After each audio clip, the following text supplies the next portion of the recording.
Good afternoon, ladies and gentlemen, and welcome to our Eating Disorder Hope webinar presentation today. We're so excited that you've taken the time to join us. Our presentation is featuring special guest Jessica Setnick, who's a certified eating disordered registered dietitian, as well as a renowned speaker and author, and we're just so honored that she could join us today for her presentation on orthorexia. Jessica has also graciously offered to give away 3 copies of her book, Eating Disorder, Hope and Healing. So 3 random attendees who are joining us live today will be selected to receive that. So thank you, Jessica. And before I turn it over to Jessica to begin her presentation, I would just like to let you know that as an attendee joining our presentation today, you will have the option to submit questions to Jessica for her to answer during our Q&A session at the end of her presentation. So please feel free to submit any questions that you might have in the questions pane of your control panel. So without further ado, I'd now like to transition this over to Jessica Setnick. Thank you, Crystal. And I want to ask you a couple of questions. One is this being recorded? Yes, this is being recorded. So, and for anyone who is joining us, you will receive a copy of the recording. And then, yes, Jessica, we'll make sure you get that as well. Okay, great. And then the other question I had is, I don't think I'll be able to see the questions. So if someone types in a question, will you let me know? Yes, I'll be moderating all the questions as they come in. Perfect. Okay, thank you, Crystal. So the big question here with understanding orthorexia is really, can you try too hard to eat healthy? And I think that the answer is yes, and it may have less to do with the actual food and more to do with what you might be trying to manage with your food. Oh, that reminds me, I had a third question. Is there any way to take a poll, Crystal, and see how many individuals that are listening are health professionals and are listening for that purpose versus individuals who are listening for a personal reason? Yes, I'll try to get that set up as you're presenting. Okay, great. You know, messages about food can be so complex in this world that we live in because they're always mixing up health and fitness with nutritional content and weight and physical appearance, and it just can be a big mess trying to figure it out. And as a dietitian for 20 years, I don't think it's anything new. I think we live in a time period where food marketing and food science and food news and food research all get kind of mixed up. You know, some food research is done on purpose to market food. You know, so it's about getting sort of an emotional response from us. And so food is a mood-altering chemical. And so when you take a mood-altering chemical and add an emotional response, I think it's really the perfect storm to cause emotional issues to get mixed up with food. I can't avoid food messages personally. I hate it. I mean, they're in my home. I see them when I drive down the road. They're in stores.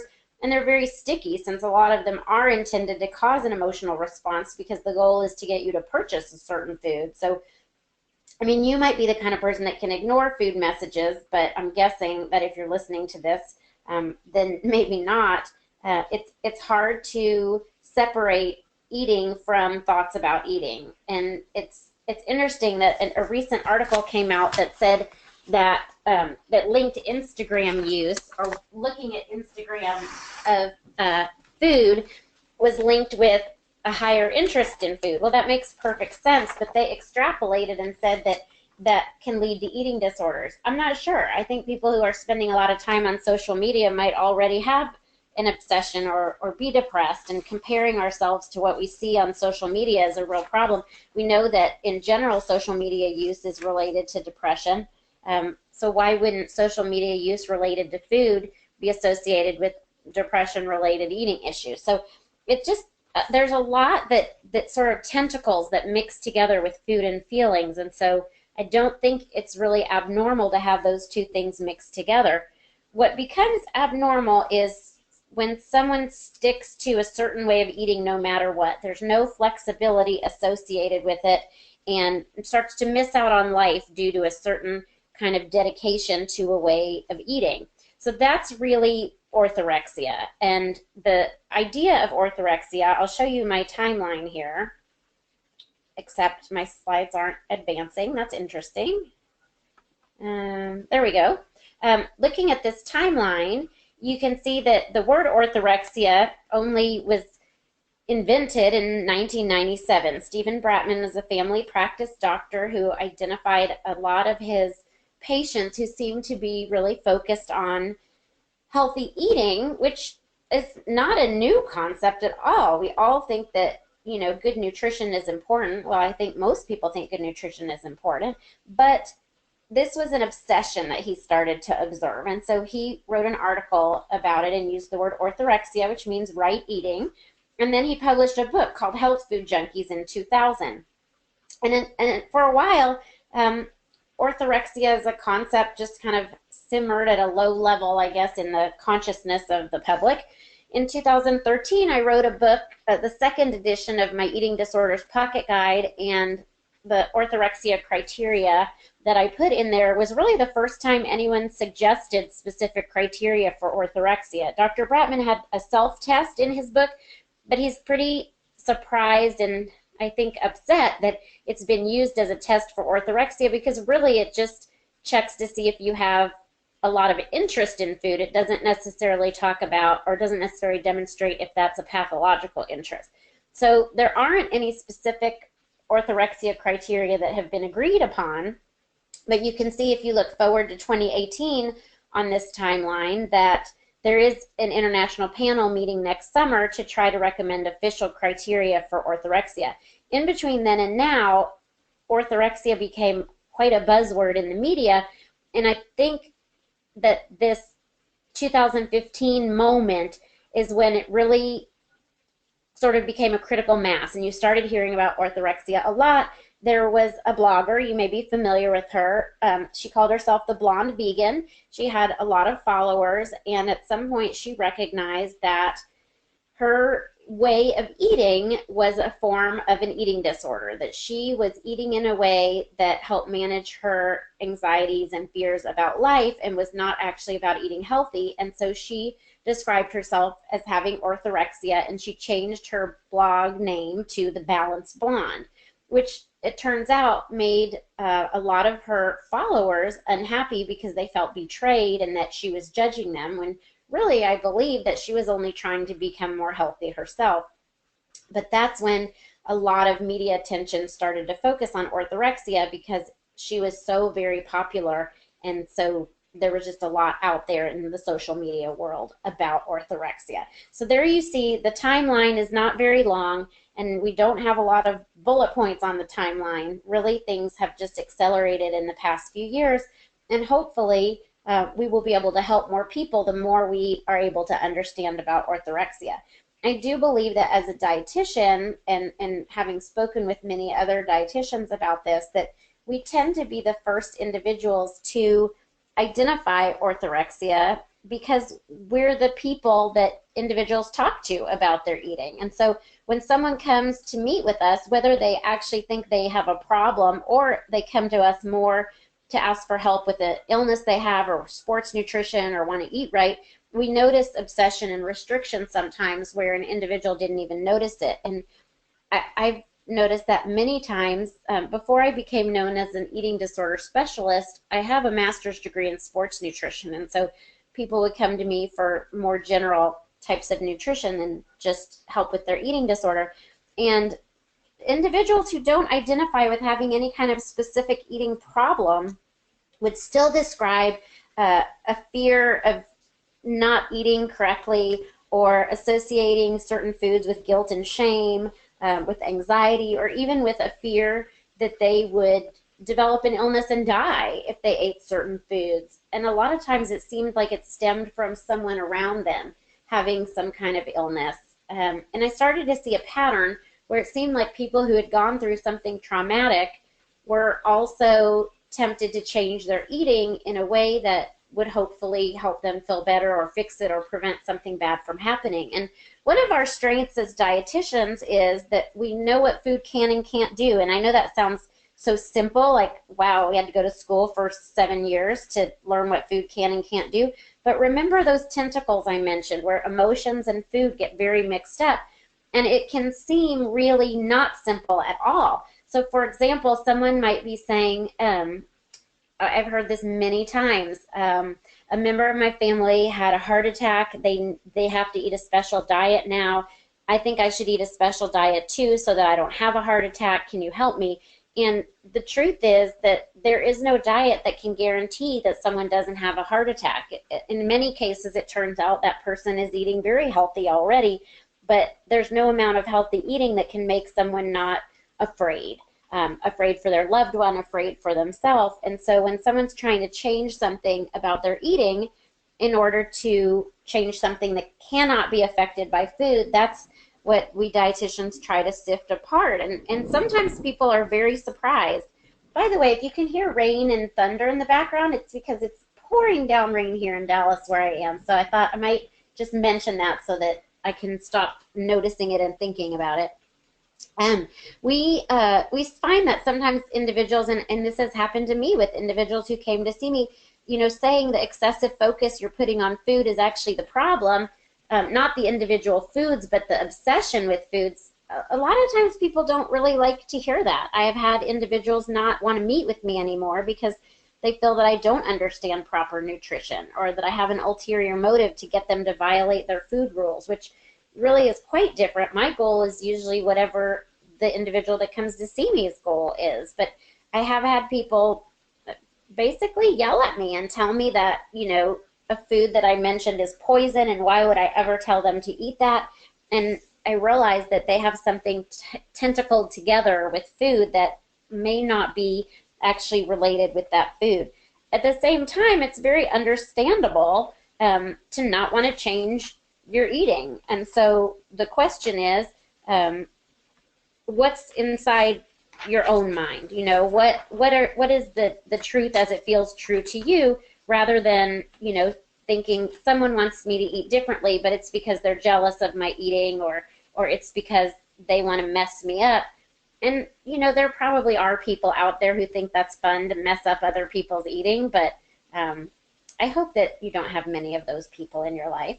So let me share with you some of what we're trying to come up with in a way to describe orthorexia, so that it doesn't actually describe an interest in healthy eating, so that it really describes problem eating or pathological eating. So here are some basics. Number one, a pathological preoccupation with nutrition and diet far beyond that which is necessary for health.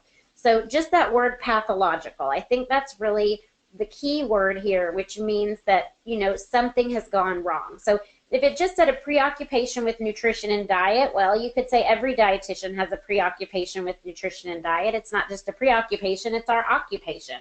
But the pathological preoccupation is where this is keeping someone up at night, where if someone reads something about a food, they may have to research it for, hours or days or weeks or months in order to try to get to the bottom of it, to where it's excluding other things in their life and is really beyond what's necessary for health.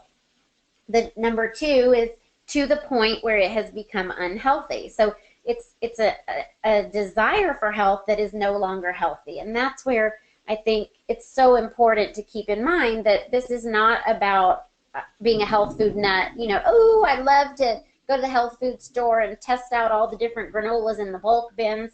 That's fantastic. But at some point, if you are, let's say, not able to meet your commitments to childcare or to family life or to work or to school or to your sports team, that's where it's become unhealthy, where it's impairing other areas of life, where someone might perseverate for an hour or two or three about what to eat and can't make a decision.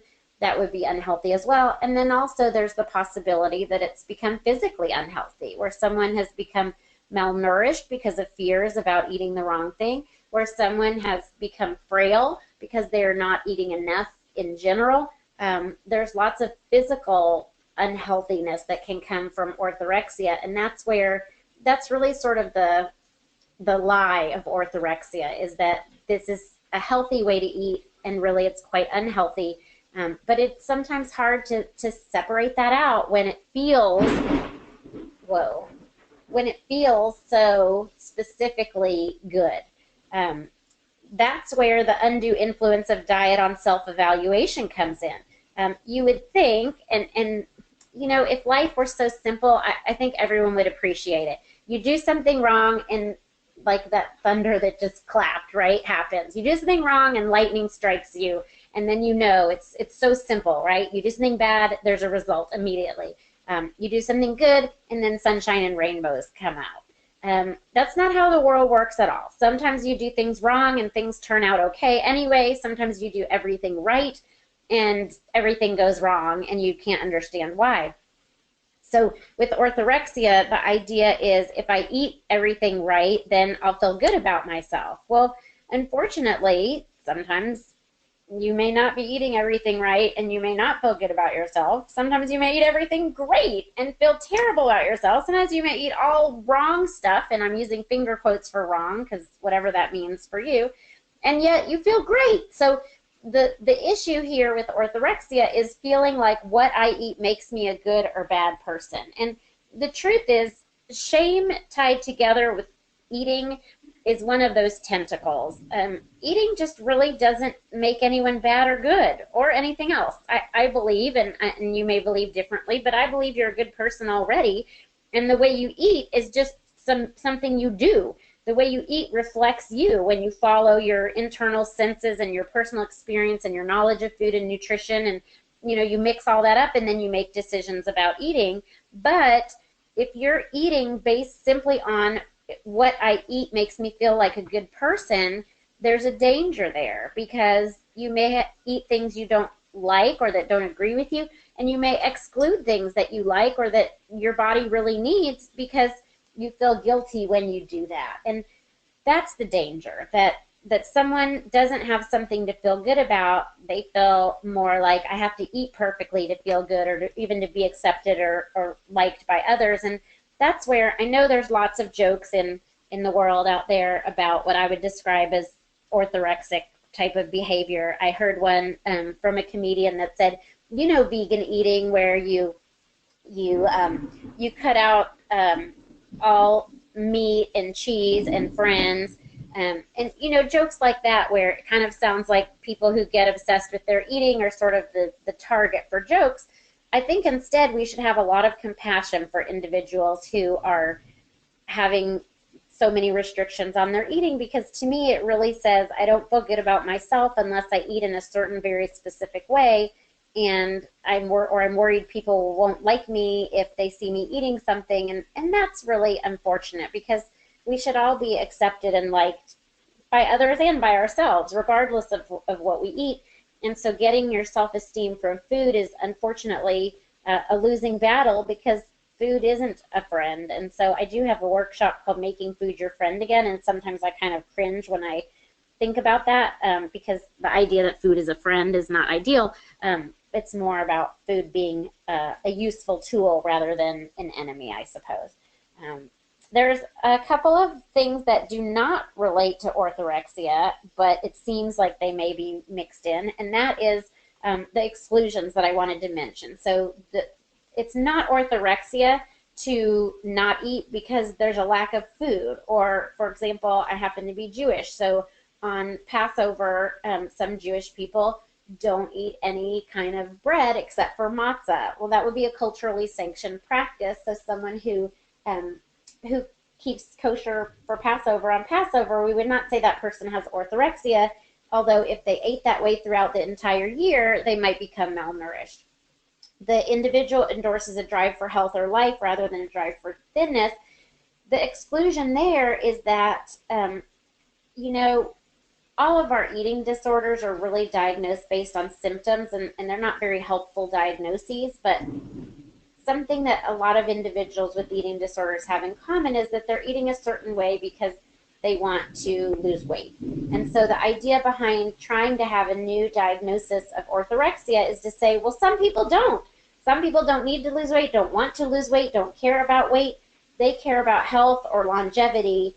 And so as they stand right now, it would be maybe not as helpful to diagnose that person with an eating disorder, because they don't have the same motive, let's say, as someone who is eating a certain way in order to lose weight. And then the third thing is that the eating disturbance is not part of another eating disorder or another mental disorder, such as obsessive compulsive disorder. And I have to say this is also controversial because maybe orthorexia is a type of obsessive compulsive disorder. Maybe orthorexia is a type of an anxiety disorder. We don't really know the answers to these questions yet. So these are all things that the international panel, I think, will try to discuss next year. And if you have some input, you're certainly welcome to email me and share your thoughts, and I will bring it to the panel. Some examples of what might count as orthorexia, but certainly let's not exclude anyone just because they don't necessarily fit these examples. These are just some examples. One is an avoidance of foods perceived to be unhealthy, which is phobic. So not necessarily like I'm allergic to nuts, so I try not to eat nuts. I carry an EpiPen. That just seems sensible, right? But the idea of panicking while someone else is eating nuts and feeling like they're going to have an allergic reaction, even though they're not allergic to nuts, that panic is what identifies orthorexia. Or feeling like I can't go on a vacation because somewhere in Pennsylvania where I'm going on vacation there might be a nut. That's really impairing my functioning, and individuals who are that anxious about food deserve help. I mean, there is help for that, but that would be an example. Another example would be if you eat something that you consider unhealthy or unacceptable, to be so regretful or ashamed that you can't function, can't be with other people or harm yourself. That would be an example of an undue influence of food on self-worth. And another example is the failure to meet nutritional needs that leads to, a nutritional deficit, or what we would call malnutrition, I suppose, or a dependence on nutrient supplements in place of food. There's so many examples of orthorexia or orthorexic behavior out there in the world. These are just tiny examples. I heard secondhand about an individual who was told not to ever, that a friend didn't want to be friends with them anymore because they didn't share the same eating preferences, let's say. And so that seems very extreme, that you can only be friends with people who also eat the same way as you. That I would describe as orthorexia. Someone who refuses to eat anything unless they themselves prepared it in their own home, that might be considered orthorexia unless there was some kind of medical reason. But the anxiety associated with that is what identifies orthorexia. Some other examples: following a restrictive diet for a medical condition that you don't actually have, or to prevent an illness not known to be influenced by diet. So that, I think, would apply in a lot of cases to something like a gluten-free diet or a FODMAPs diet. And I would be the last person to judge anyone who needs to eat a gluten-free diet. But I think there are a lot of people who eat gluten-free because they think it's somehow better for you, when in truth, if you don't have a gluten sensitivity, then your body processes gluten just fine. And I can tell there are people listening to this right now who are thinking, she just doesn't know. And I would just say, identify that thought for yourself and assess that. If there's some fear associated with me critiquing the way that you eat, that tells me that there's something tentacled up in your eating besides just nutrition. Insisting on the health benefits of a diet in the face of evidence to the contrary. So in other words, if someone has become unhealthy and yet is saying, but I follow this diet to be healthy, and they aren't seeing that they're not healthy. And then I mentioned earlier the interference with social functioning or activities of daily living, such as isolation when eating, avoiding social functions where food is served, or neglect of responsibilities due to food-related activities. Now, it's totally normal to spend a few hours a day planning, eating, preparing, shopping for food.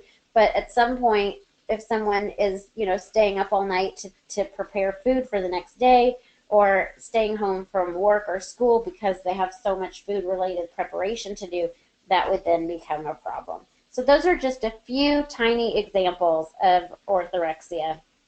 And there could be many, many more. I'm thinking of an individual I once met with who was only eating bars because they had the nutrient facts panel, and this person was scared to eat anything that didn't have a nutrition facts label on it because he was unsure of what might be in that food. So that would be another example of orthorexia.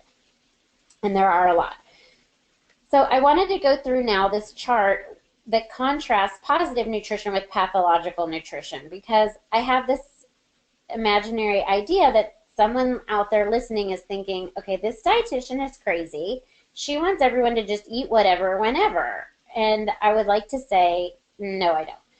Definitely don't eat moldy food. Don't eat food that falls on the floor. Don't eat rocks. Don't eat pennies, right? I think that there are definitely foods that are more nutritious than others. I think a wide variety is important, but I also think that emotions surrounding food have those tentacles that can somehow get in the way. So I want to break it down into each of these different, I think there are 6 categories, what positive nutrition would think about those categories and what would be more pathological. So here's just one example. Positive nutrition promotes health and successful physical functioning, whereas pathological nutrition, which would be what we are describing as orthorexia, seeks health but actually deteriorates it and impairs functioning. And Crystal, if there are any questions about any of this, please feel free to let me know. Positive nutrition is health-seeking. The idea that orthorexia is health-seeking is incorrect. I mean, it's health-seeking, but it's health-seeking through exclusion. And positive nutrition is not about eat everything and eat anything and eat as much as you want of it. It's about seeking health through including nutritious foods. It would be great if everyone ate nutritiously. That's wonderful.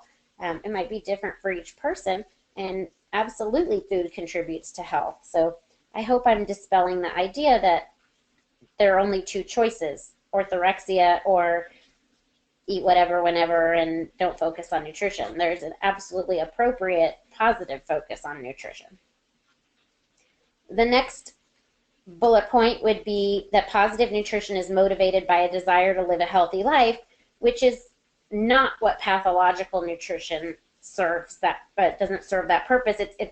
Someone may think that they are eating in a certain way to live a healthy life, but really it becomes pathological because it's motivated by a need to manage anxiety. And that's a tentacle there where emotions and eating get mixed up, and sometimes there's a detailed sifting process that has to happen to be able to recognize that. I'm thinking of a woman that was a patient of mine and a young boy that was a patient of mine, and they both had the exact same situation. You know, eating disorders don't discriminate, right? These people weren't the same race or the same gender. One lived in the city, one lived in the country, but both of them had lost a grandparent, and both had stopped eating or had changed their eating dramatically after that incident. And, you know, in both cases, that was admired at first, and only later did it become so severe that they were brought first to their doctors and then to me as a dietitian to help them. And clearly the real issue was the grief and loss of this beloved grandfather, 2 different grandfathers, and the desire to try to feel better, to manage the anxiety of what's going to happen next. And really, you know, those are very important issues to deal with that no amount of food restriction can solve. The next point is that positive nutrition promotes a feeling of accomplishment and pride. The idea that orthorexia is all bad is completely wrong. Orthorexia promotes a feeling of accomplishment and pride too, but only by being perfect, and mistakes or uncertainty are not acceptable. Whereas positive nutrition allows for flexibility and the unavoidable snafus that happen in daily life. Positive nutrition allows for enjoyment of food as one of many aspects of a balanced life, but whereas pathological nutrition views food as a source of fear and danger that must be controlled. For some reason, I feel like some people just had a light bulb go off in their mind. And positive nutrition promotes social interaction and relationships, whereas pathological nutrition causes isolation and interferes with relationships. At first, there may be a community of people who eat in the same way that you do, and it feels like you have friends and a new tribe, but then over time, those relationships deteriorate because either your eating is not up to someone else's standards or their eating is not up to your standards. And so we become more isolated versus feeling like food is one aspect of life that can be enjoyed with others. And I think that food is a source of fear and danger that must be controlled. If your neurons are popping over that, that is another clue that you may have an interest in food and nutrition and eating that is beyond what is healthy. Bottom line, orthorexia serves a purpose. And that is why we need to have compassion for each other and for ourselves if we are struggling with trying to have perfect eating, because it means we're struggling with something. Now, it happens to not be food, but it means there is something else there. And so it's really important to honor that and say, okay, I'm looking at food as a solution to my issue, but that means there is an issue. It's a something else that deserves attention. Because orthorexia calms anxiety around eating and provides self-esteem, so it may seem very helpful. This is why if you're listening to this webinar because you're concerned about someone else in your life, that someone else may have had no interest in your thoughts about their eating, because the way they're eating is really helping them feel better, feel good, feel in control. And so it's a challenge to encourage someone to change their eating. As I mentioned, sometimes individuals with orthorexic behaviors would come to see a dietitian and then think, well, this dietitian doesn't know what she or he is talking about, because basically because the dietitian isn't orthorexic. And so it's more tempting to keep the same behaviors than to change, because change is going to be different for each person. Change is going to rely on identifying what the underlying issues are. And nutrition education is not going to be the solution. Trying to tell someone you're unhealthy when they don't recognize that is kind of like telling someone who thinks there are snakes crawling on them that there aren't any snakes crawling on them. It just makes you sound like someone who doesn't know what you're talking about. And the way forward is really to help an individual identify what purpose food is serving in their life, whether it's restricting food or food groups or the amount of food eaten. And that is a pretty detailed process of sifting. So to just tell someone you need to eat more of this or more of that, really that's not going to help someone with orthorexia. It's really important to really get to the root of the issue. So most likely that's going to involve food exposures and dealing with the root issues more than nutrition education. So some questions to ask yourself if this is something you think you might be struggling with. Do you experience guilt and shame around eating? Do you eat differently when you're alone? How much of your day are you spending on food planning and preparation? And most importantly, is the way you eat supportive to your lifestyle, or has it taken over your life? Is the way you eat helping you feel energized and giving you the fuel to do the other things you want in your life, or has it become the only thing of importance in your life? And if it's become the only thing of importance in your life, it can sound really scary and awful to let go of that. And so no one wants you to let go of it until you have other things in place that help you have also a fulfilled life. So it doesn't have to just be about food. And there is so much more to life than food. And I'm a dietitian. I think food is really important, but there's still many other aspects of life. So if you feel like this is an issue, then here's an article to read, a handout for you, and then you can find an expert in your area at this website. This is you can enter in city, state, or zip code or province and find the 10 closest eating disorder dietitians to you. And we also on the same page have a list of eating disorder dietitians that will meet with you virtually by phone or by video chat. And I will put these slides on my website. I'll try to put them at the same place as the Understanding Orthorexia handout, but I'll have Crystal said that she would send out a link later to these slides. Finally, I want to add that there are resources for professionals who are listening to this webinar at understandingnutrition.com, and I would love to stay in touch and hear from you, whether it's about orthorexia or something else I can help you with. Here are my places, I guess, in social media that you can find me. So that concludes everything I wanted to share. Crystal, do we have any questions that I can answer? Yes, thank you so much for your excellent presentation, Jessica. We do have a few questions, and as we transition into this Q&A period, just a reminder that if you do have a question for Jessica, you can still enter it through the questions pane of your control panel. So the first question we have, Jessica, one of our attendees is asking, I am an RD for cancer patients. We often find patients who are obsessed with healthy eating due to fear of risk for recurrence. What are some tools that we can use to guide them in a better direction to help them maintain weight, empower them to make good choices, but discourage the orthorexia? Okay, so what I heard is people are concerned about recurrence, and I am grateful to say that as far as I know, I haven't had cancer, and I am a very prone to anxiety individual. I can totally see being worried about a recurrence, considering the fact that I worry about having cancer and I've never even had cancer. So I think that that is just normal human behavior, of course, to be worried. So whatever strategies that cancer treatment center is using to help people manage their anxiety are so important, because the focus on food and eating is basically a great clue. It's sort of like a flashing red light saying, I have major anxiety about having a recurrence. If you focus on what I should eat, we're probably not getting to the root issue.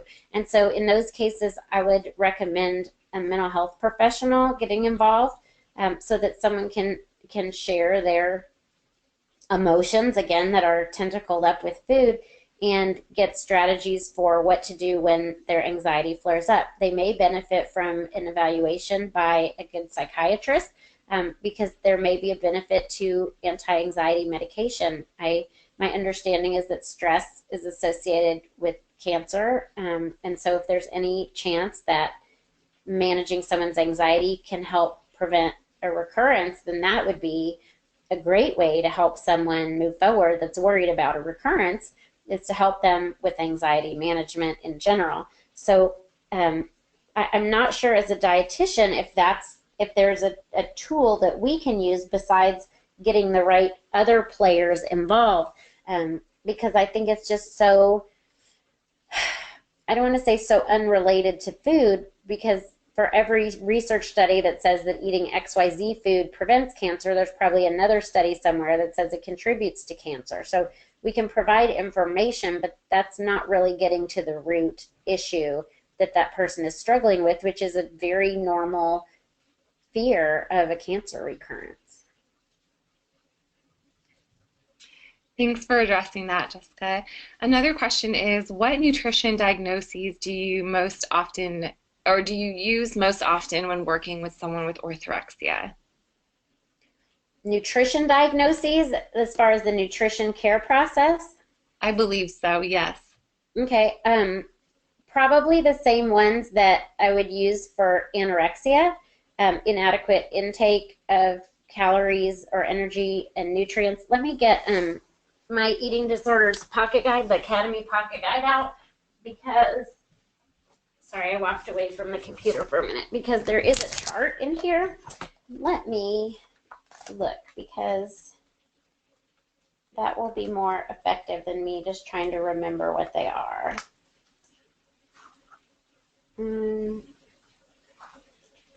Let's see, and I can tell you what page it's on. Let's see.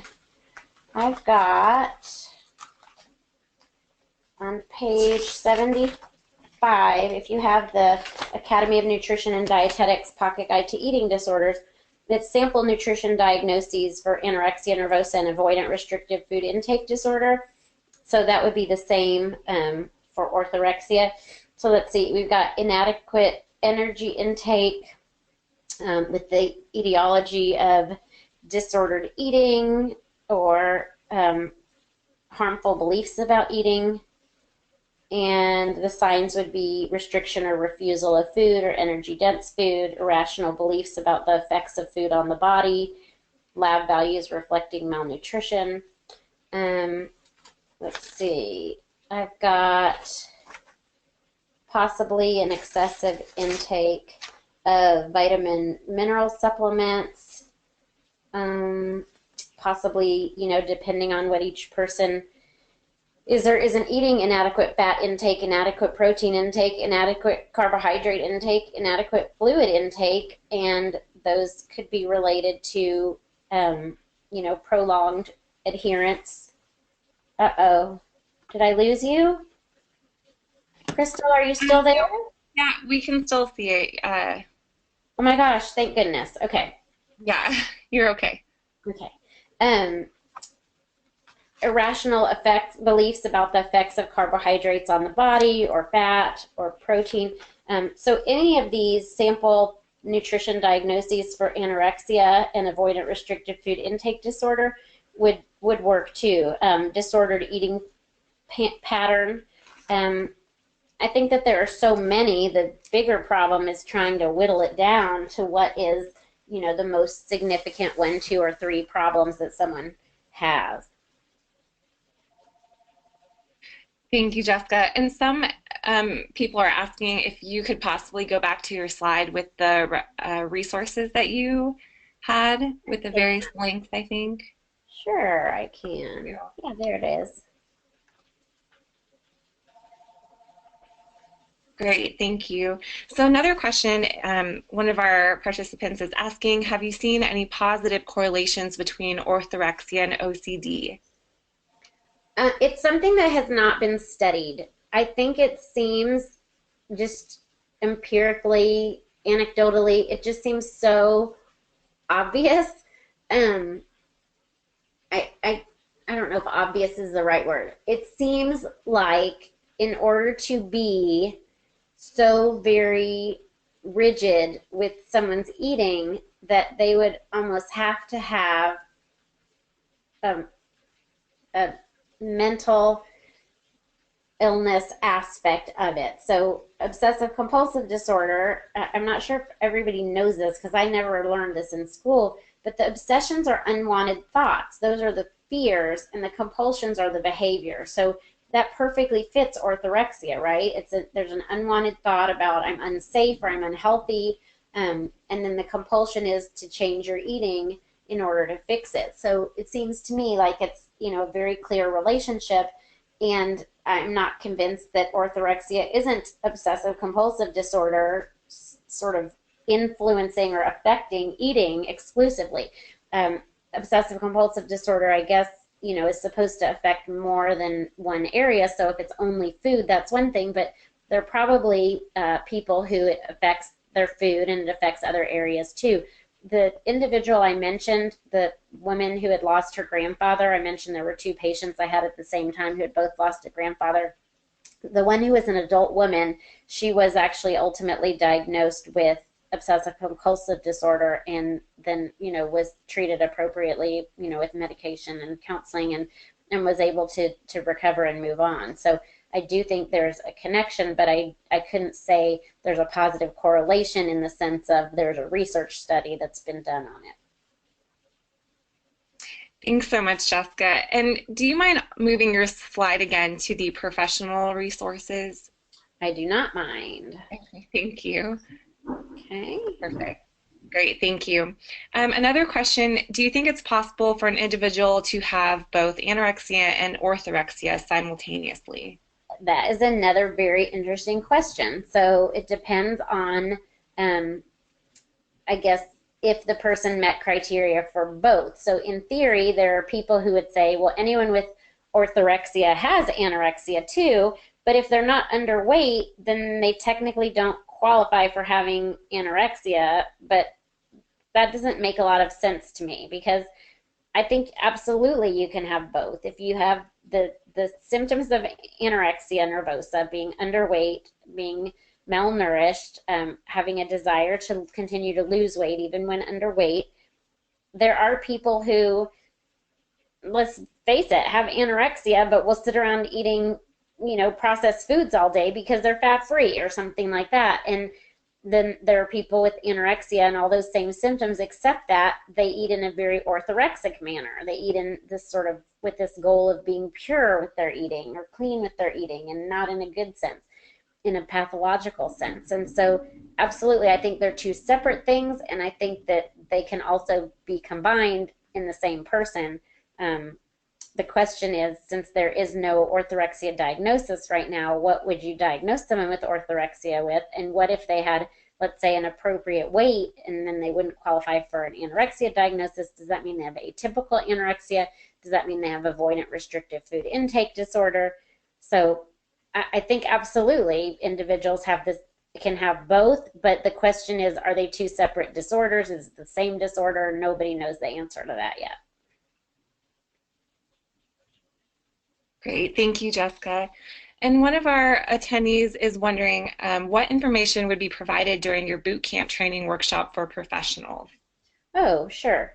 Um, Eating disorders boot camp. Whoa, there are two now, actually. There's eating disorders, well, I guess there's three. Eating disorders boot camp, the home study course, advanced eating disorders boot camp, and then the live workshops, which are eating disorders boot camp next generation. So eating disorders boot camp, the home study course, is literally A to Z, everything you need to know about eating disorders. We go over medical complications and all kinds of, sort of basics through strategies, nutrition counseling, weight issues, etc. Advanced Eating Disorders Bootcamp is not me talking, unlike the other bootcamp. Advanced Eating Disorders Bootcamp is 4 experts that I learned from, each talking about their individual area of expertise. Mark Bird speaks about addictions. Kim Rockwell Evans speaks about obsessive compulsive disorder. Marilyn Cox talks about endocrinology. And Bo Nelson talks about cognitive behavior therapy. So that's a home study course as well that's different. And then Eating Disorders Bootcamp Next Generation, the one that I'm doing now, is a day and a half with me where we skip over all the basics. I send out both second editions of my books in advance, so everyone gets 10 CEUs for reading both of those, so that we can basically skip everything that you can get out of a book, and we just talk counseling tools and techniques and difficult situations for a day and a half. We process and do role playing and supervision, and it's actually pretty awesome. I've done 3 so far, and they've been very small groups, and we've really gotten down to the nitty-gritty, really challenging type of situations that we get into in trying to help individuals with dysfunctional eating behaviors. So I hope that kind of helps describe what the 3 different versions are. Thank you so much, Jessica. Another question, do you have specific questions that you ask on an initial health assessment in order to assess risk factors or red flags for orthorexia? Okay, so I'm going to get out the other eating disorders clinical pocket guide now, because that has a list of questions, sample questions, not regarding restrictive eating behaviors, because that would apply, but it's sample questions regarding undue influence of diet on self-evaluation. So if you have the blue second edition Eating Disorders Clinical Pocket Guide, this is on page 34. The number one question for all assessment is really, is your eating different when you're alone versus with other people? That's the one that's been shown to provide the best open door if you can just ask one question. Is your eating different when you're alone versus when you're with other people? But there are 14 questions on this page, and I'll just read them, and you can maybe jot down a couple that seem like they would fit in your assessment. One would be, do you care more about the virtue of what you eat than the pleasure you receive from eating it? Oh, and you know what? I see at the bottom of the page that the source here is actually WebMD. And also orthorexia.com is where these come from. Another question is, does the way you eat socially isolate you? Another one is, do you spend more than 3 hours a day thinking about healthy food? Another one is, when you eat the way you're supposed to, do you feel in total control? Another one is, are you planning tomorrow's menu today? Has the quality of your life decreased as you've changed your eating? Have you become stricter with yourself? Does your self-esteem get a boost from eating healthy? Do you look down on others who don't eat this way? Do you skip food you once enjoyed in order to eat the right foods? Does the way you eat make it difficult for you to eat anywhere but at home? Do you feel proud when others comment on your healthy eating? Has anyone mentioned they are concerned about your eating? And do you feel guilt or self-loathing when you stray from your diet? So let's see, if I had to pick three out of there, I would say, how does the way you eat fit in with your life, or is it taking over your life? That's not really here, but that's, on my list of questions to ask yourself. Have the foods that you allow yourself to eat decreased in number? I feel like that's something that isn't on this list, but are you, that would be important too. Have the number of foods you're willing to eat decreased? Great, thank you, Jessica. That's really helpful. And we have another question here. How does orthorexia arise with athletes, and do you approach treatment differently?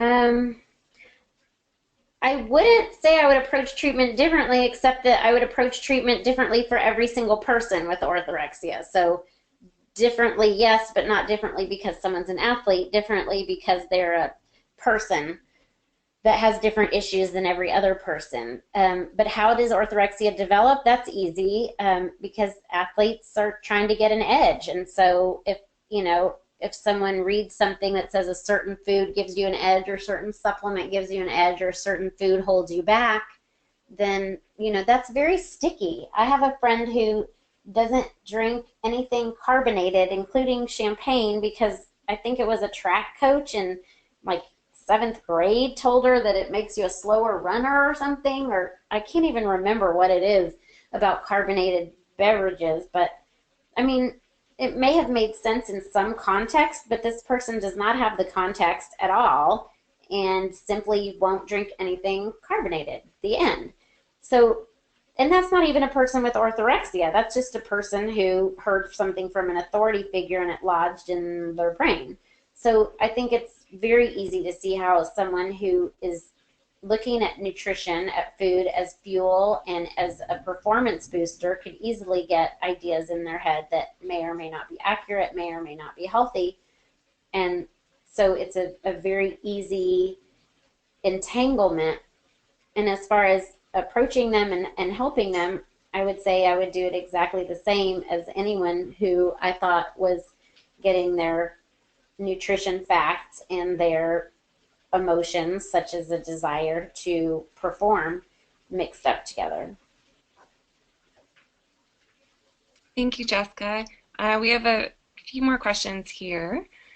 Someone is asking, are cultural considerations such as geographic location, body image standards, belief systems, etc., being considered while working on the diagnosis and treatment options for the formal orthorexia nervosa diagnosis? So body image is actually, I think the idea is to leave body image out of it. In other words, to leave body image concerns to anorexia. But again, it's hard to split hairs like that. So, because you also have a situation, let's just use an example of Hollywood, where, by so many standards, we would consider certain individuals in Hollywood to be underweight, maybe even eating disordered, maybe orthorexic, maybe anorexic. But yet in Hollywood, that's considered totally normal. We also have a situation where, in some areas, pockets, or part of the country, eating certain foods is considered taboo or is considered normal, and the same goes for different cultures. And so, yes, I would say the most important criteria is that this individual's personal eating has changed. So, in other words, something that they used to feel comfortable eating that was acceptable in their, larger environment is no longer acceptable. That something has changed, and so it might be different in different parts of the country what orthorexia looks like. I'm not sure if I'm expressing myself well, but I think it's true that, even in Europe where a lot of this discussion is going on, there's different ways of eating. And so eating in an unusual way or a different way or a cultural way, that's not orthorexia. Orthorexia is using food to manage anxiety. Thank you, Jessica. Another question here, can you touch on the main differences between orthorexia versus OSFED? Okay, so OSFED is other specified feeding and eating disorders. So that would include purging disorder, where someone doesn't binge eat but does purge. That would include night eating syndrome, and that would include atypical anorexia, bulimia, and binge eating disorder, where someone doesn't quite meet the criteria. So the only OSFED diagnosis that I could see that would mesh with orthorexia would be atypical anorexia, where someone is not eating enough, but they are still at whatever society accepts as an appropriate weight. In other words, their BMI is not low enough to technically meet the diagnosis. I guess you could also give someone with orthorexia an OSFED diagnosis if they had bulimia and did not have binging and purging episodes frequently enough to meet the criteria for bulimia, but they had bulimic behaviors when they ate something that they felt was unacceptable. So that could be an orthorexic form of bulimia that might be considered OSFED.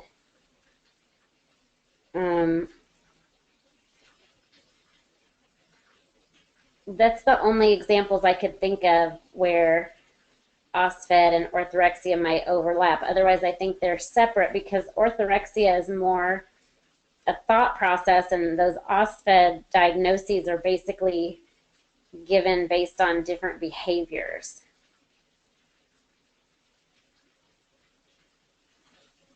Thank you, Jessica. And we have just a couple more questions, if that's okay. Yeah. One of our attendees is asking, for a patient with orthorexia who has restricted his or her food to the point of being malnourished and underweight, what tends to be an effective approach for encouraging weight restoration? What are helpful tools in balancing need for increased intake with the food fears that are in place? For example, I work with a patient who fears particular food types and ingredients and refuses to include supplements such as Boost as part of the weight restoration process. So, well, there's a couple of possibilities there that I'm thinking of.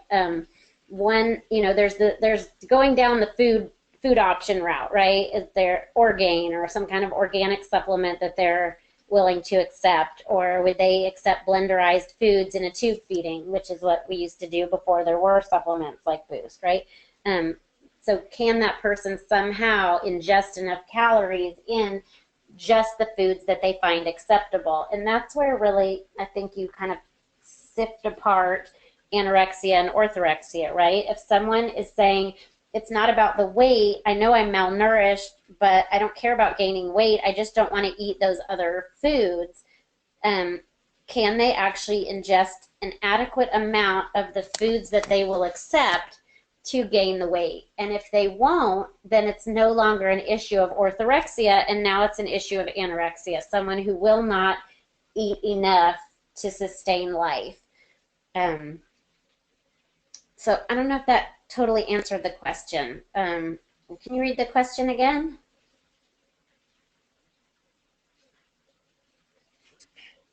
Yeah, she was just wondering the best way to go about weight restoration for a patient that is afraid of. So I think the first step is, can the person weight restore with the foods that they find acceptable? That would be the first place to go. Because if they can, that solves sort of one major issue. And if they can't, then you have sort of a bigger knot to untangle. But that person kind of has lost the credibility of saying, I'm fine with gaining weight. Right. Thank you. Okay, and then our last question here is, do you know the average length of treatment for orthorexia? No, I don't. I don't think anyone has ever looked at that since there's no even, no differentiation right now. You couldn't look in someone's medical record and see them diagnosed with orthorexia because as far as diagnostic criteria go, it doesn't exist. We know that, 7 years is sort of an average recommendation for treatment for someone with anorexia, but I just saw something that said between 7 and 22 years, or 9 and 22 years, half of the people who hadn't recovered from anorexia by 9 years recovered between 9 and 22 years. So I think it's a long course of treatment, but I think it also can actually be a short course of treatment if someone gets the correct treatment right away, which is really, probably going to involve medication. That's my professional opinion. I'm not a pill popper. I don't think people should just get medicated for everything, but I think orthorexia is a sign. It's a food-related symptom of a more specifically an anxiety disorder, either generalized anxiety or specific phobia or obsessive compulsive disorder. And so trying to treat someone with nutrition is not going to be sufficient. We have to also get them treatment for the underlying issue. And so I don't know how long that would take, but I think there's probably a wide variation individually. Thank you, Jessica, and thank you for taking the time to address all of those questions. And Those were again, all amazing questions. I mean, people were definitely paying attention because those were all really in-depth questions. And boy, I wish we had all the answers to those questions. I'm also thinking it sounds like a lot of the people who ask the questions are professionals. And so I might send you a link to the handouts for a professional talk that are a little bit different from the presentation that I gave here today. mm-hmm. Yeah, and just a reminder, Jessica will be making her slides available on her website, so we'll be sending out a link to those later, and you will be receiving a copy of the recording from today's presentation if you would like to listen to it again. So, and Jessica, do you mind switching it over to your contact slide just as we conclude the webinar for anyone interested in connecting with you? Great. So there is Jessica's contact information as well as her website. And again, thank you so much, Jessica, for your time in being with us today and your expertise and sharing on this very interesting topic of orthorexia. We really appreciate you being with us. My pleasure. And thank you again to all our attendees who were able to join us today. As a reminder, we will be selecting 3 of our attendees randomly, and we'll be connecting with you about Jessica's book that she is graciously giving out today. So, and if you have any further questions, please feel free to contact us at info@eatingdisorderhope.com. You can also visit our website at eatingdisorderhope.com. We have information there about our upcoming webinars, as well as information about our professional membership that we now have available for not only professionals, but for treatment centers and individuals who are in recovery. So definitely feel free to check that out. And on behalf of Eating Disorder Hope and our presenter for today, Jessica Setnick, we thank you for your time and wish you a wonderful day. Take care, everyone.